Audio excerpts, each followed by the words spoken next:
जय श्री कृष्णा, जय श्री राधे। भागवत कथा सुनने वाले सभी भक्तों का आज की कथा में हार्दिक स्वागत है।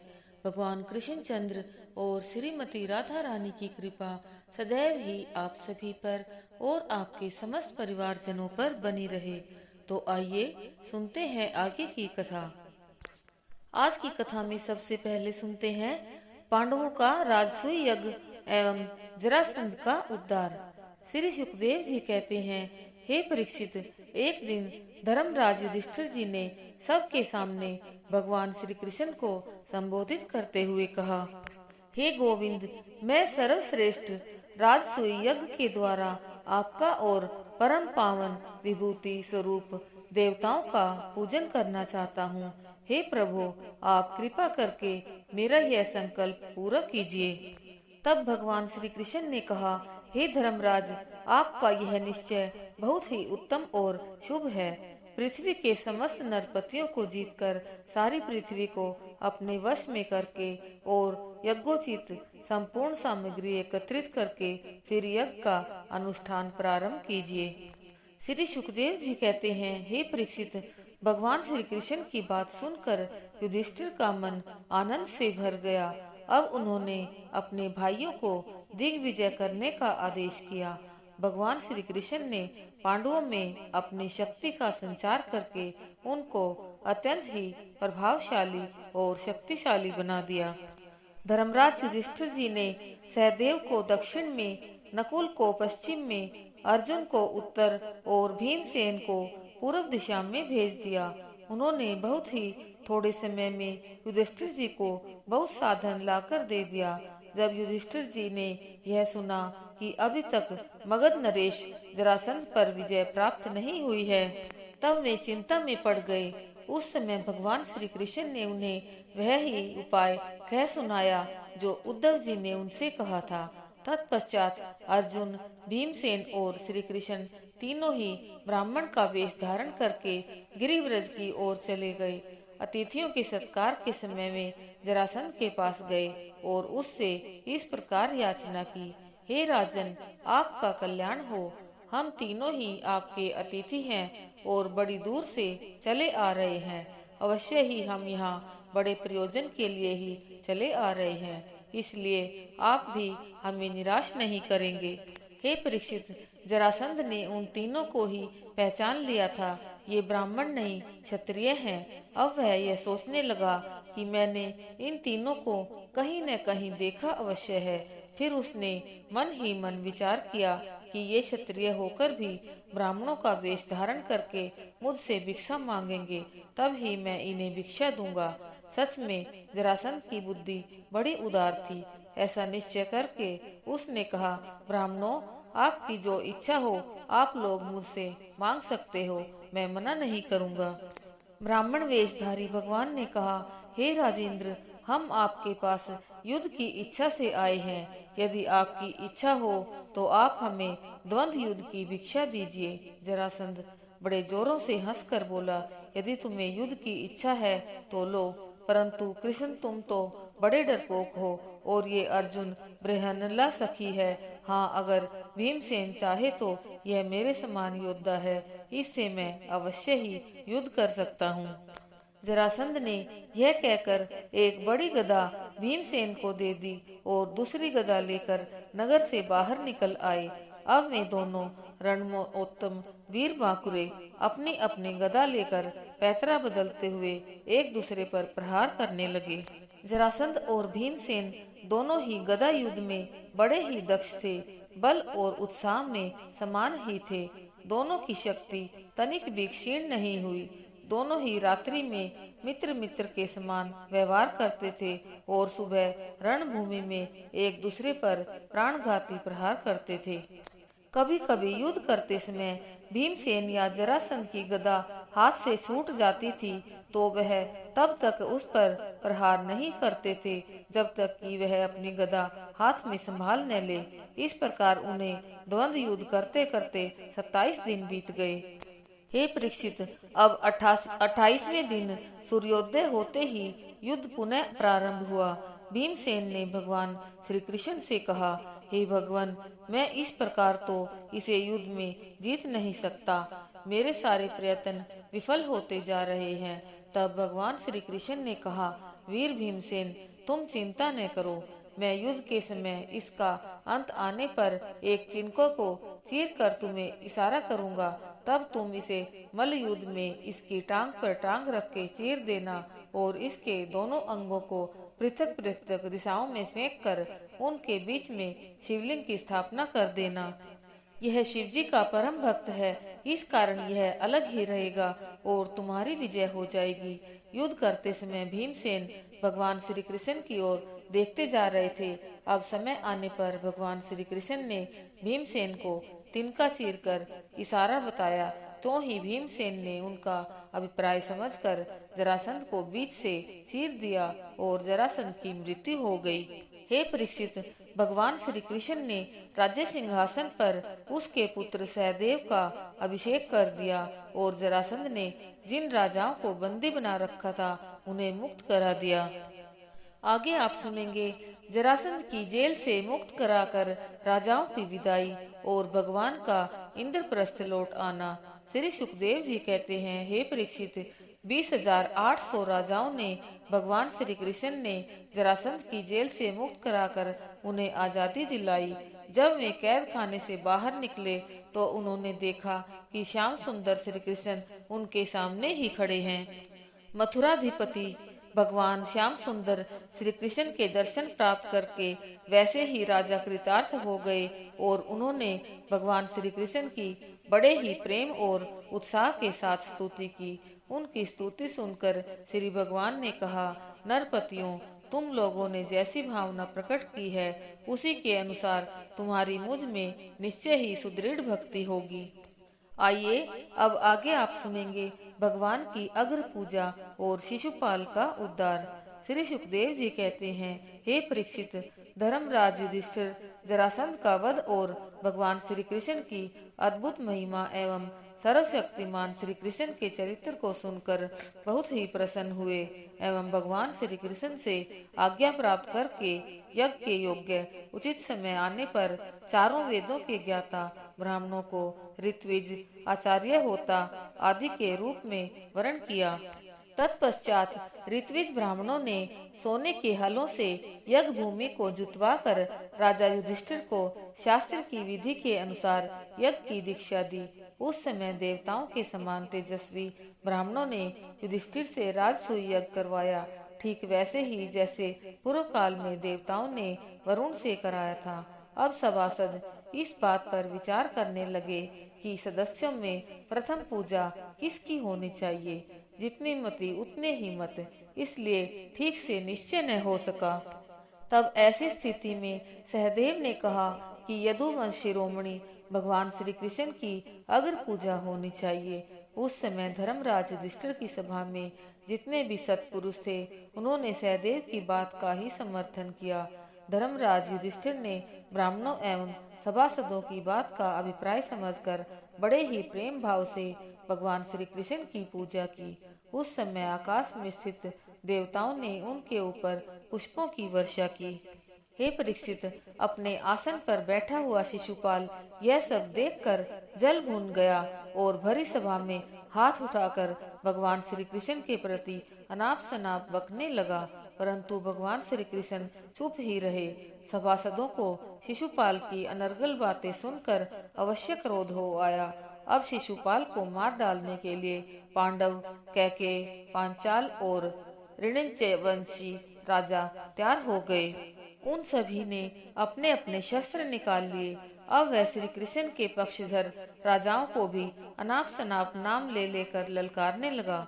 तब भगवान श्री कृष्ण ने उन्हें रोकर अपने ऊपर प्रहार करने वाले दुष्ट शिशुपाल का मस्तक अपने चक्र से काट दिया तथा सबके देखते देखते शिशुपाल के शरीर से एक दिव्य ज्योति निकली और वह भगवान श्री कृष्ण के अंग में समा गई।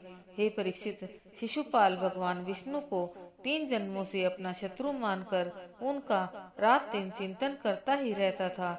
इस कारण अत्यंत चिंतन करने से चाहे वह वैर भाव से ही क्यों न हो, उसे स्वरूप मोक्ष की प्राप्ति हुई और वह भगवान का पार्षद हो गया।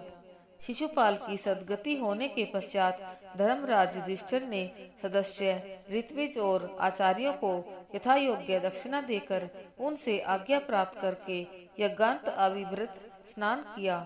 पुनः उपस्थित ब्राह्मणों को 10,000 सुसज्जित गौओं का दान देकर उनसे आशीर्वाद प्राप्त किया। उस समय युधिष्ठिर जी की शोभा देखने योग्य थी, मानो साक्षात धर्मराज ही उनके रूप में खड़े हों। हे परीक्षित, सब तो महाराज युधिष्ठिर के राजसूय यज्ञ से प्रसन्न थे, परंतु दुर्योधन को पांडवों की यह उज्जवल राज्य लक्ष्मी का उत्कर्ष सहन नहीं हुआ, क्योंकि वह स्वभाव से पापी, कलह प्रेमी और कुरुकुल का नाश करने के लिए एक रोग ही जो था। आइए आगे आप सुनेंगे राजसूय की पूर्ति और दुर्योधन का अपमान। परीक्षित के पूछने पर श्री सुखदेव जी कहते हैं, हे परीक्षित, तुम्हारे दादाजी महाराज युधिष्ठिर बड़े ही महान थे।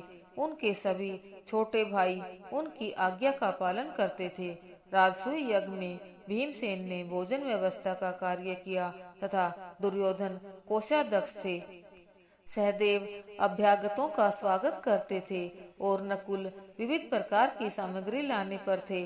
अर्जुन गुरुजनों की सेवा का कार्य करते थे और स्वयं भगवान श्री कृष्ण अतिथियों के पैर पखारते थे। हे परीक्षित, जितने भी लोग राजसूय यज्ञ में पधारे थे उन सब की महाराज युधिष्ठिर ने पूजा की।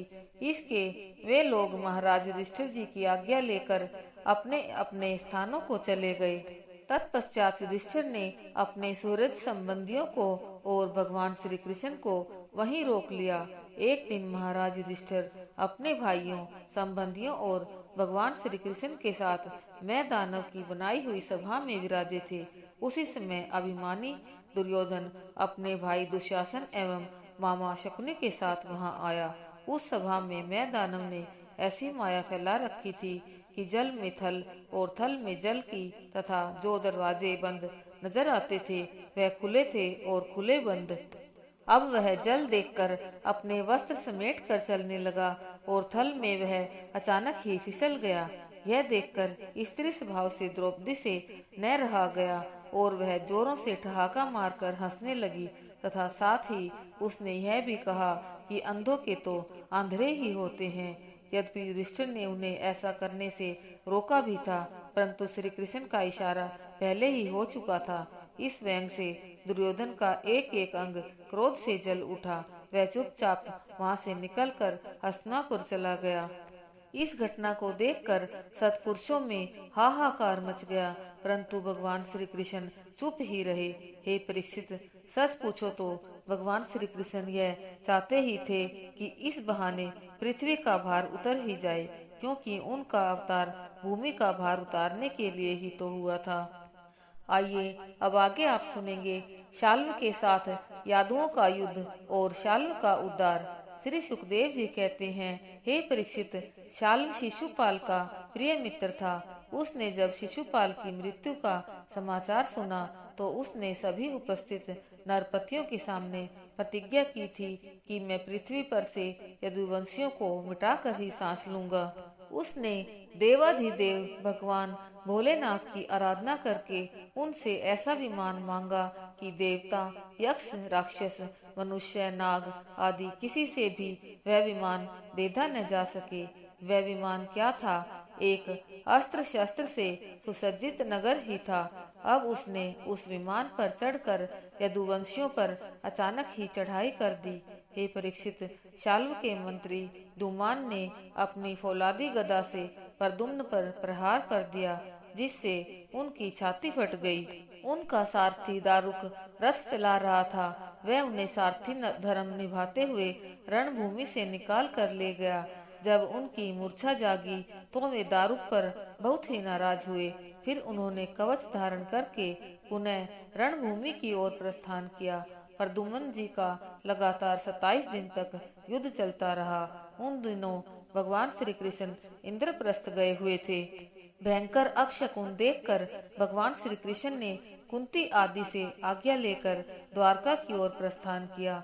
भगवान ने द्वारका पहुंचकर देखा कि यदुवंशियों पर विपत्ति आई हुई है तब भगवान श्री कृष्ण ने बलराम को नगर की सुरक्षा के लिए नियुक्त कर स्वयं रथ पर सवार होकर सारंग धनुष पर बाण चढ़ाकर शालू को मारा, तो उसने जवाब में श्री कृष्ण की बाईं भुजा में ऐसा बाण मारा जिससे उनका धनुष हाथ से छूटकर गिर पड़ा। तब श्री भगवान ने उसकी आसुरी माया को काटकर तलवार से माया रचित वासुदेव का मस्तक काट दिया।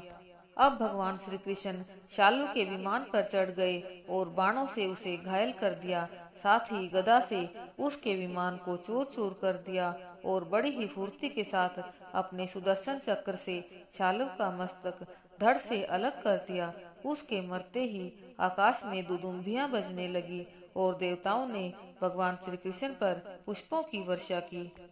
इसी के साथ ही आज की कथा संपूर्ण होती है। बोले विष्णु भगवान की जय, बोले कृष्ण चंद्र भगवान की जय, बोले श्रीमद् भागवत महापुराण की जय, बोले शुकदेव जी महाराज की जय। आइए अब करते हैं भागवत जी की आरती। श्री भागवत भगवान की है आरती, पापियों को पाप से है तारती।